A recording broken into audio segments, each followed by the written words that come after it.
feels like she's being passed over. And my guy is in that same sort of that moral ambiguity and that sort of grey space of, justifying his criminality. We show the audience and present that he has come from meager means, difficult times, in and out of foster homes. And again, not to excuse any of what he does, but it raises, I think, the question of how one got to that point. But he does live by a very strict code. There's sort of non-violent, violence throughout his robberies. But he's at a point where he's seeking personal freedom and an escape from this world, and is presented with this one final sort of heist, which could be the exit.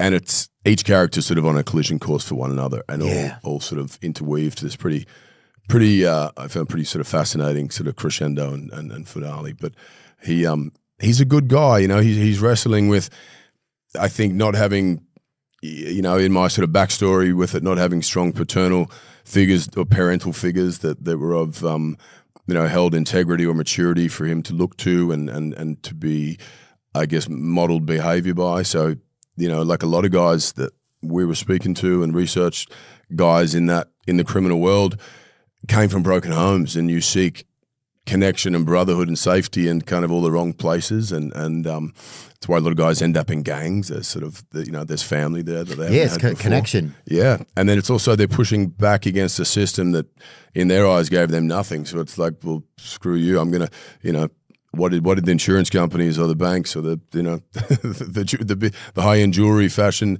entities ever give me? And so again, none of this is my justification for the life of crime, but I think that the script does a great job at presenting deeper, further layers and a deeper sort of presentation about just people, and the human experience. I agree with that. I think one thing I notice about it is there's a bit more of the story element. There's a bit more of like, you have the action, you have this sort of, you have this like a little bit of like, I don't know if it's like Fast and the Furious meets sort of like jewel thievery, sort of like you have this high energy, but you have some sincere storylines about what's going on with these people, and just how people get into positions maybe that they didn't even want to be in, but there they are, and how do we still view them as people, and then how do they then operate to the best of their ability, even in not even the best circumstance. Absolutely, yeah. Does that make any sense or not? No, it did, for sure. Damn, it should have been the tagline. That's the most sense I've made in a while. I've been impressed over 3 weeks, and I wish I had that quote. I could have laid it out. It's been a rough, far more succinct than the past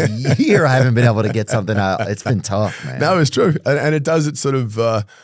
I think when it doesn't spoon feed or jam down the audience's throat the answers and conclusions for things. It offers up ideas. And again, in the moral ambiguity space of right and wrong, it's like nothing's just black and white. And we love to sort of categorize things. It's easiest for us to understand. But when